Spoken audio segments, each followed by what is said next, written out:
The little girl's hands moved frantically in sign language, tears streaming down her face as she tugged desperately at Kyla's uniform. The child's mouth opened in what should have been a scream, but no sound came out. Only silence. Terrifying, desperate silence. Kyla dropped her serving tray and ran, following the 7-year-old girl who was pulling her toward the restaurant's back hallway. Every instinct screamed that something was catastrophically wrong. The child's father, the man everyone whispered about, the one whose reservations were always honored, whose bodyguards stood at attention throughout every meal, that man's daughter was in complete panic, and Kyla didn't hesitate. They burst through a storage room door to find a teenage boy convulsing on the floor, his body jerking violently, foam gathering at the corners of his mouth. The little girl collapsed beside him, her small hands shaking him, her silent mouth forming the word brother over and over again. "Oh God," Kyla breathed, dropping to her knees. She'd seen this before. Her younger cousin had epilepsy, and she'd been there during his first major seizure. She knew what to do.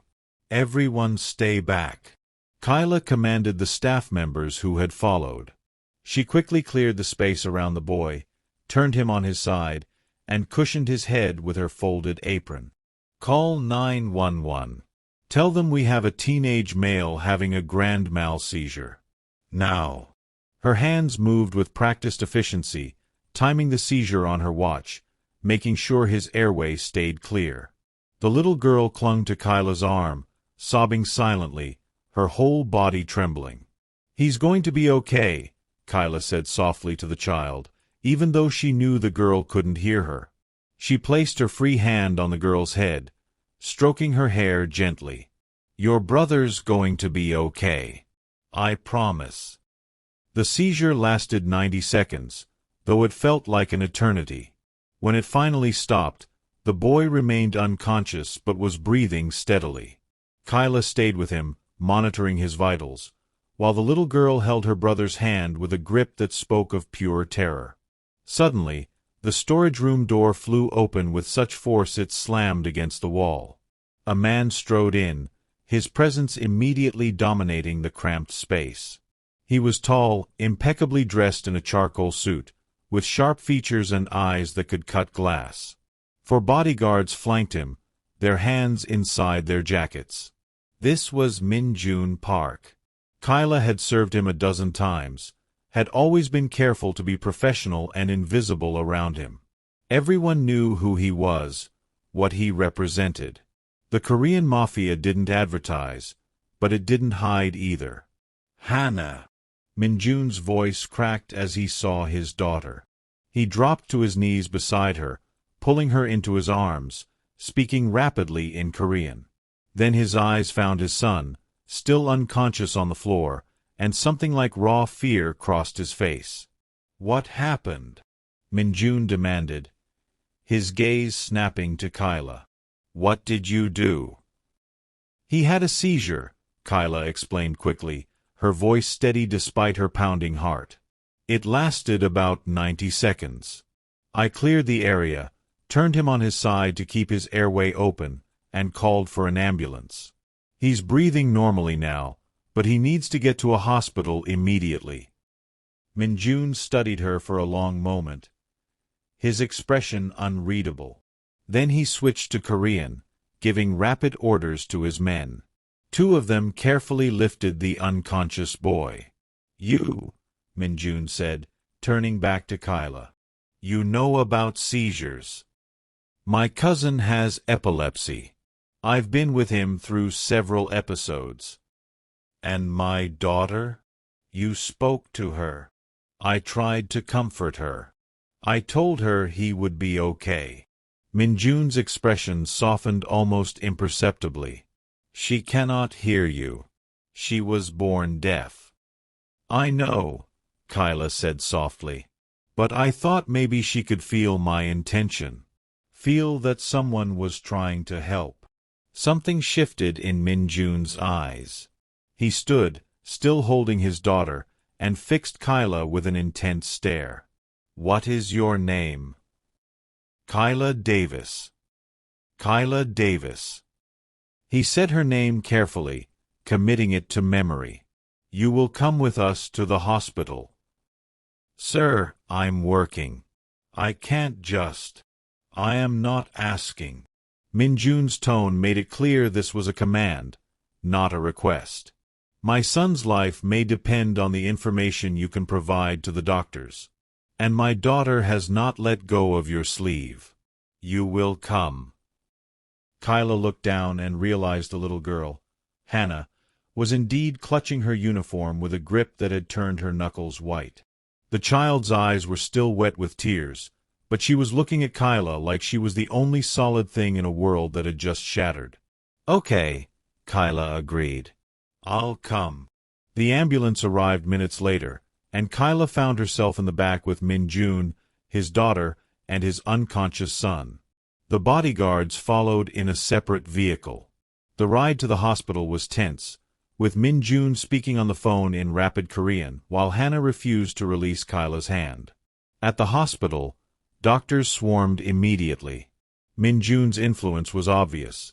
The chief of neurology appeared within minutes, and Kyla was pulled aside to give a detailed account of what she'd witnessed.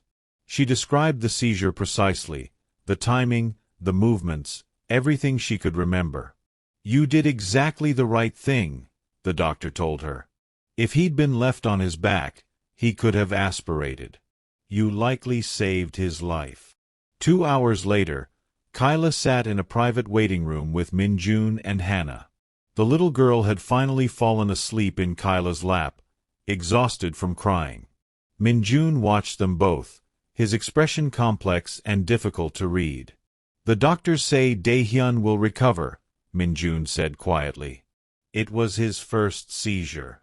They're running tests to determine the cause, but he's stable now." "That's good," Kyla replied, careful not to wake Hannah.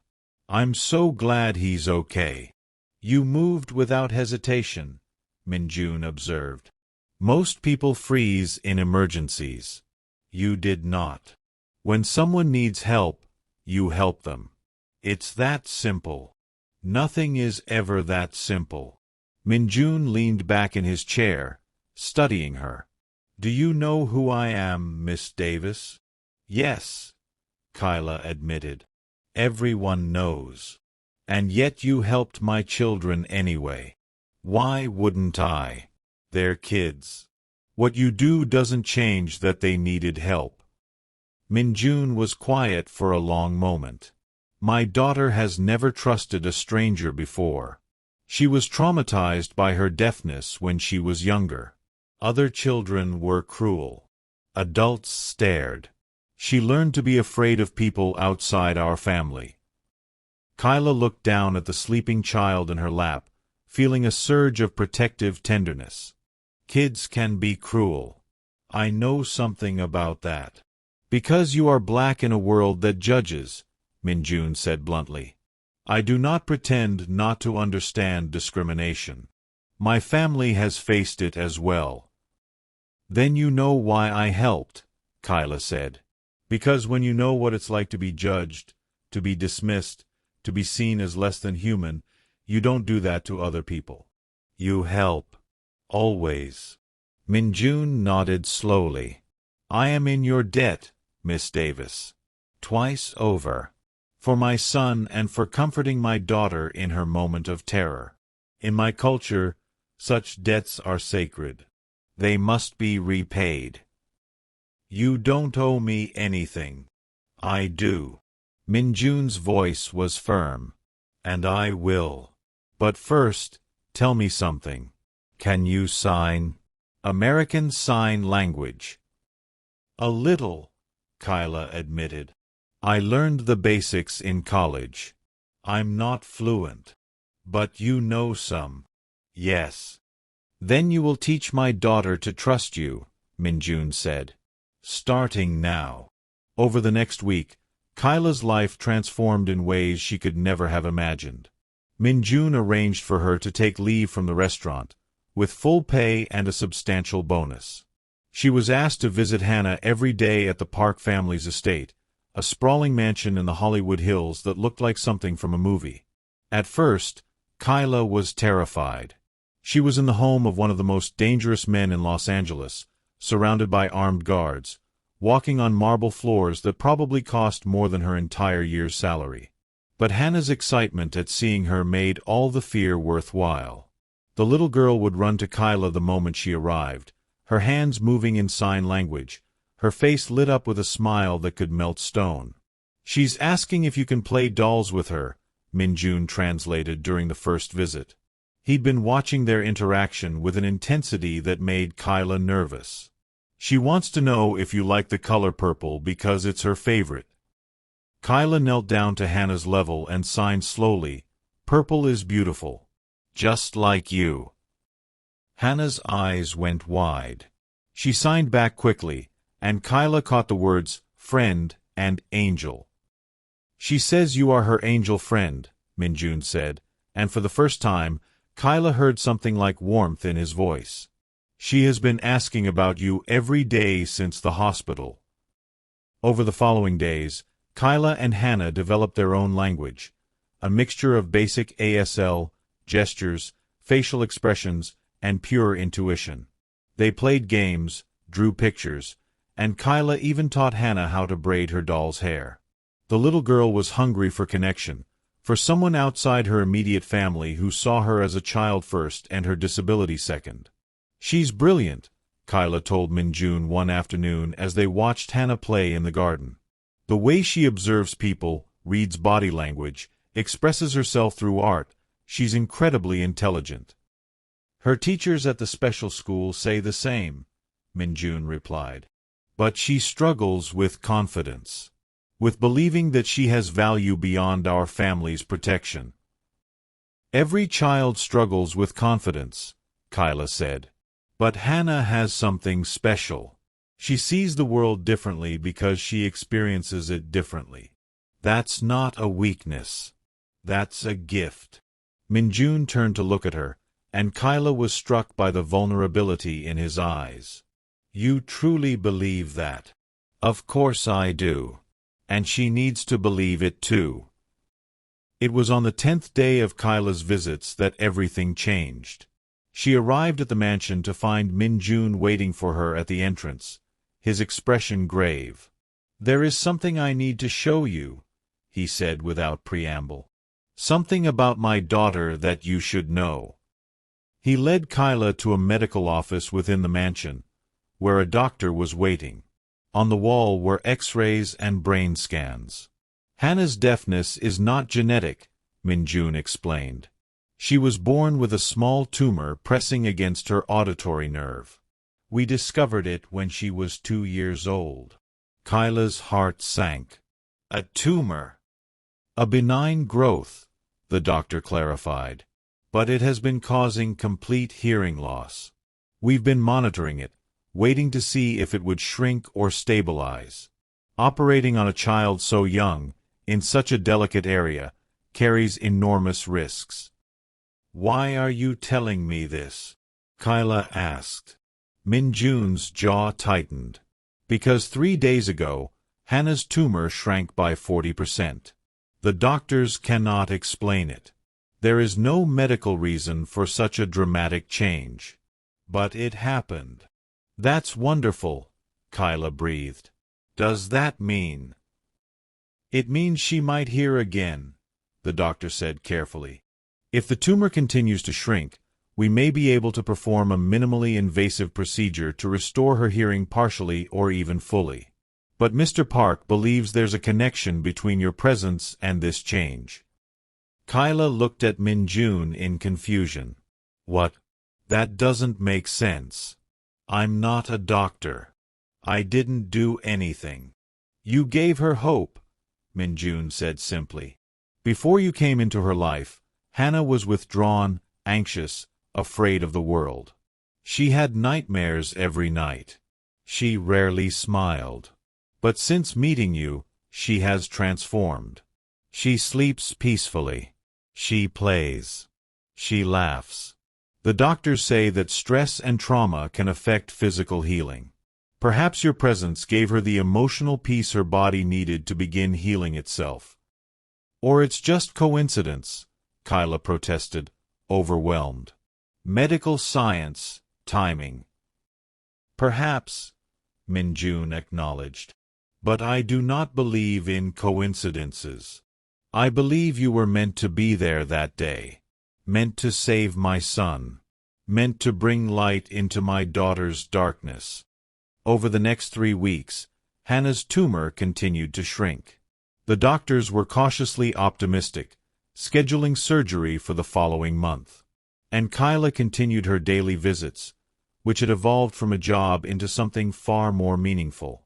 She'd become part of Hannah's life in a way that surprised everyone, including herself.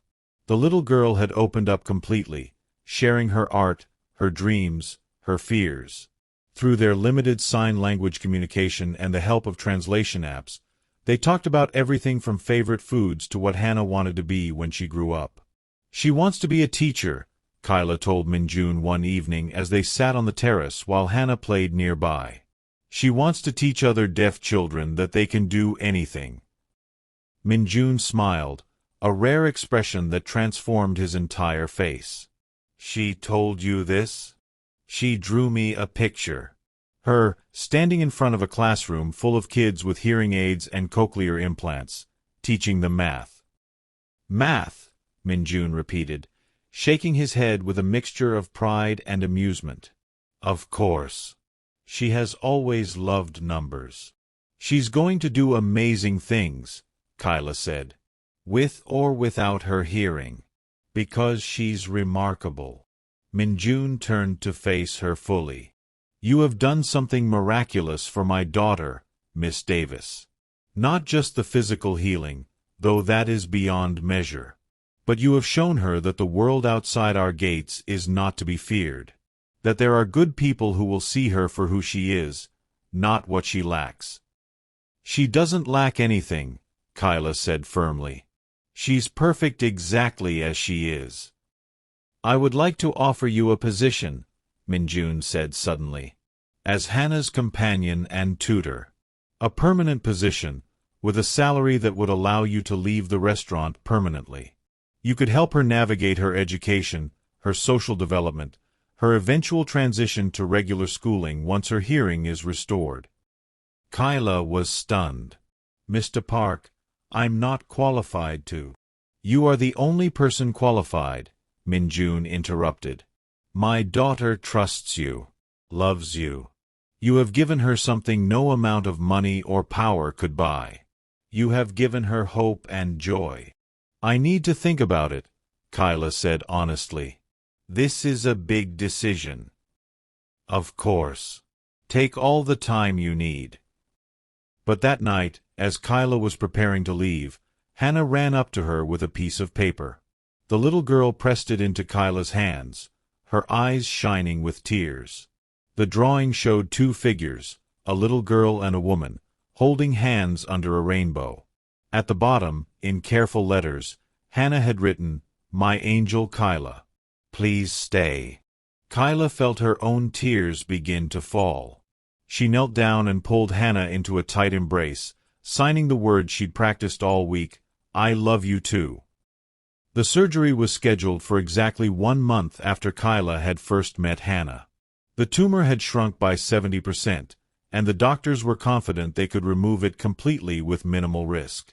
Kyla sat with Min Jun in the surgical waiting room, both of them tense with anticipation. Min Jun's wife, Ji-won, was there too, along with Dae-hyun, who had made a full recovery from his seizure and been diagnosed with a treatable form of epilepsy. Thank you for being here, Min Jun said quietly. Hannah asked for you specifically. She wanted to know you would be here when she woke up. I wouldn't be anywhere else, Kyla replied. The surgery took 4 hours. 4 hours of pacing, of prayer, of hope and fear intertwined. When the surgeon finally emerged, his smile said everything. The surgery was a complete success, he announced. We removed the entire tumor. There's every reason to believe Hannah's hearing will return, though it may take several weeks for her to adjust. She's in recovery now and asking for her family. Min Jun's composure finally cracked. He bowed his head, his shoulders shaking with silent tears. Ji-won embraced him, both of them weeping with relief. When they were allowed into the recovery room, Hannah was awake but groggy, her head wrapped in bandages. She saw Kyla and immediately reached out her hand. Kyla took it, squeezing gently, signing, "You are so brave, so strong." Hannah signed back, "You stayed." "I'll always stay," Kyla signed. "Always." 3 weeks later, Kyla arrived at the mansion to find the entire household in a state of controlled chaos. She found Min Jun in the garden, his face a mixture of joy and disbelief. "She can hear," he said, his voice breaking. This morning, she heard a bird singing. She started crying and pointed at the tree, and we realized she could hear it. The doctors confirmed it. Her hearing is returning. Tears streamed down Kyla's face. "Where is she?" "In her room. She wanted to wait for you. She has something to tell you." Kyla ran to Hannah's room, her heart pounding. The little girl was sitting on her bed, her face radiant with a joy that seemed to light up the entire space. "Kyla," Hannah said out loud, her voice uncertain and unpracticed but clear. "I can hear. I can hear you." Kyla dropped to her knees beside the bed, pulling Hannah into her arms. "Say it again," she whispered. "Say my name again." "Kyla," Hannah repeated, and then she laughed, a sound of pure, unbridled happiness. "I can hear my own voice." They spent the next hour just talking, with Hannah saying every word she could think of, delighting in the sound of her own speech, the sound of Kyla's voice, the sound of life all around her. "I heard the ocean in a seashell," Hannah said, her words slow but clear. "Dad held it to my ear, and I heard it. Like magic." "Not magic," Kyla said, stroking Hannah's hair. "Medicine, science, and your own incredible strength." "And you," Hannah insisted. "You were my miracle, Kyla. You saved my brother. You saved me. You're my angel." "You saved yourself, sweetheart," Kyla replied. "I was just here to cheer you on." Later, as Kyla was preparing to leave, Min Jun approached her in the hallway. His usually controlled expression was open, vulnerable. "I want to ask you again," he said. "Will you stay? Will you be part of my daughter's life permanently? Not as an employee, but as family." Kyla thought about her small apartment, her waitressing job, the life she'd built for herself. And then she thought about Hannah's laughter, her resilience, the way she looked at Kyla like she hung the moon. "Yes," Kyla said. "Yes, I'll stay." Min Jun's smile was transformative. "Thank you. You have given my family a gift beyond measure. You have given my daughter the world." "She gave me the world too," Kyla replied. "She showed me that miracles happen, that love can heal, that sometimes being in the right place at the right time isn't coincidence, it's destiny." 6 months later, Kyla had moved into a guest house on the Park estate. She'd enrolled in graduate school to get her teaching certification, funded by Min Jun's insistence on repaying his debt. She worked with Hannah daily, helping her adjust to her new hearing, supporting her as she learned to speak more fluently, advocating for her as she prepared to enter mainstream school. But more than that, she'd become part of the family. Ji-won treated her like a sister. Dae-hyun called her his second favorite person after his mom. And Min Jun had become not just an employer, but a friend, a complex, flawed, but ultimately good man who loved his children with a fierceness that reminded Kyla of her own father. And Hannah thrived. She was confident now, outgoing, ready to take on the world. Her hearing had returned almost completely, and while she still used sign language when she was tired or overwhelmed, she navigated both worlds with grace and joy. One evening, as they sat together watching the sunset, Hannah turned to Kyla and said, I'm going to tell this story someday. About the angel waitress who saved my life. Who helped me hear again. I didn't make you hear, Kyla reminded her gently. The doctors did that. No, Hannah insisted, her voice certain. You made me believe I could hear. You made me believe I was worth saving. That's the real miracle, Kyla. Not the surgery. The belief. Kyla hugged her close, her heart full to bursting. You were always worth saving, baby girl. Always. Because sometimes miracles weren't about supernatural intervention. They were about showing up, about caring, about seeing the humanity in another person and choosing to help without hesitation. They were about love, in its simplest and most powerful form. And that was the most miraculous thing of all. If this story touched your heart, hit that subscribe button right now. We share incredible, true-to-life stories like this every week that will inspire you and restore your faith in humanity. Drop a comment below and tell us, have you ever helped someone in an emergency? Has a stranger ever changed your life? And smash that like button if Kyla's compassion and Hannah's courage moved you. Your engagement helps us reach more people with these powerful stories. Subscribe, comment, and like, because stories like these deserve to be shared. See you in the next one.